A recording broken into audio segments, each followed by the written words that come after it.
The moment I saw my wife walking through the airport arrivals doors, holding her suitcase and smiling at everyone except me, something inside my chest tightened. I had waited 3 hours for her with a bouquet of white lilies in my hands, imagining the moment she would see me and run into my arms after 6 weeks away. But instead, she stopped beside her best friend, leaned close, and whispered something that made her friends suddenly look in my direction. I stepped behind a large silver pillar before they could notice me. I had no idea that the few words I was about to hear would completely change the way I saw my marriage. Before we continue, if you believe in kindness, second chances, and the power of love to heal broken hearts, please like this video, share it with someone who needs hope, leave a comment, and subscribe to Humanity Tales. Sometimes, the person standing beside us is fighting a battle we know nothing about. My name is Daniel, and for 12 years, I had believed that my marriage to Emma was unbreakable. We weren't rich, and our life wasn't perfect, but we had built everything together.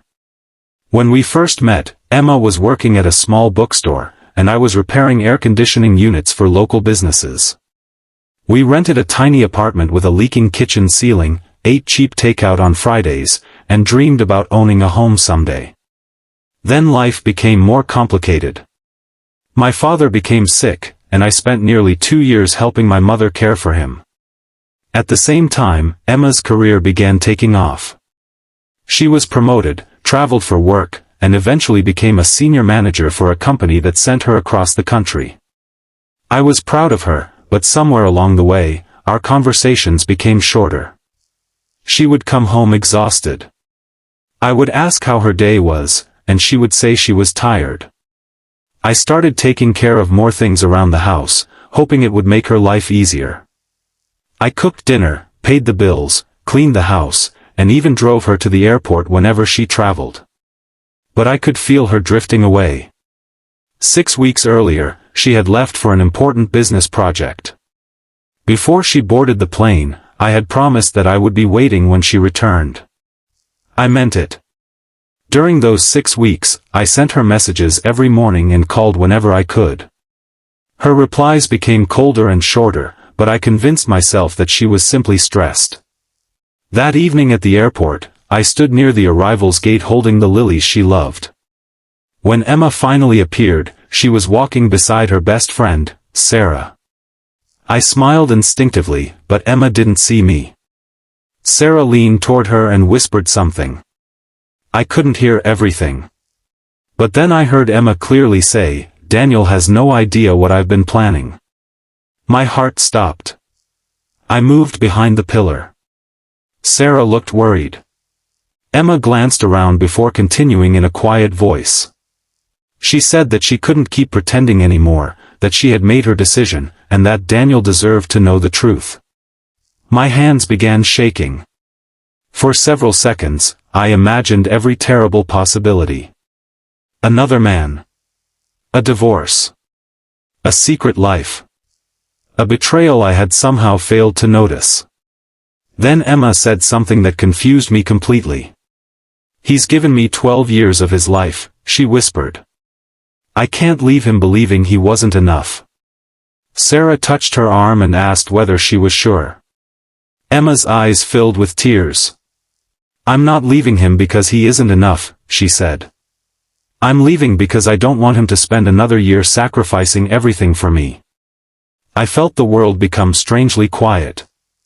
I stayed behind that pillar, listening as Emma explained what had happened during the past 6 weeks. She had discovered that the company was preparing to move her permanently to another city. The promotion would double her salary, but it would require her to be away almost constantly. She had also learned something else. Our old house, the one we had finally managed to buy after years of saving, was about to be lost because of a mistake in the mortgage paperwork. Emma had secretly taken money from her savings and paid the overdue amount. But that wasn't all. She had been diagnosed with a serious problem with her eyesight and had been terrified to tell me. Doctors had warned her that if it progressed, she might eventually struggle to work. She hadn't been avoiding me because she stopped loving me. She had been avoiding me because she was afraid of becoming a burden. And the decision she had been talking about wasn't divorce. She had decided to turn down the promotion. She had decided to come home. I stepped out from behind the pillar. Emma froze when she saw me. The bouquet in my hands suddenly felt heavier than anything I had ever carried. For a few seconds, none of us spoke. Emma's eyes filled with tears, and I could see the fear on her face. I didn't ask her why she had hidden everything. I simply walked toward her and held her. She began crying against my shoulder. I told her that marriage wasn't a promise to stay only when life was easy. It was a promise to stay when one person was scared, sick, tired, or uncertain.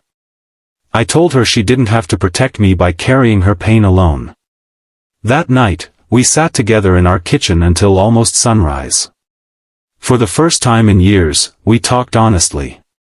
We talked about our fears, our mistakes, our dreams, and all the little things we had stopped telling each other. Emma admitted she had mistaken my quietness for indifference. I admitted that I had been so busy trying to be strong for everyone that I had forgotten to tell her when I was hurting. Nothing magically became perfect that night. But something important changed. We stopped being two people trying to protect each other from pain and became husband and wife again. Over the next few months, Emma began treatment and adjusted her career. I took a second look at my own life and finally accepted that I didn't have to carry everything alone either. We started taking evening walks together. Sometimes we talked. Sometimes we didn't. But we were together. And one Sunday morning, Emma placed a small envelope on the kitchen table. Inside was a photograph from the airport. Sarah had secretly taken it. It showed me standing behind the pillar with the bouquet in my hands, looking frightened and confused. On the back, Emma had written one sentence: "The day I almost lost the man who never stopped choosing me." Years later, whenever I look at that photograph, I remember something important. Sometimes love doesn't disappear. Sometimes it becomes buried beneath fear, pride, exhaustion, and the things we are too afraid to say. And sometimes the person you think is walking away from you is actually fighting harder than you will ever know to find their way back home. If this story touched your heart, please support Humanity Tales by liking the video, sharing it with someone you love, and subscribing. Your small support helps these stories reach people who may need a reminder that love, kindness, and second chances still exist.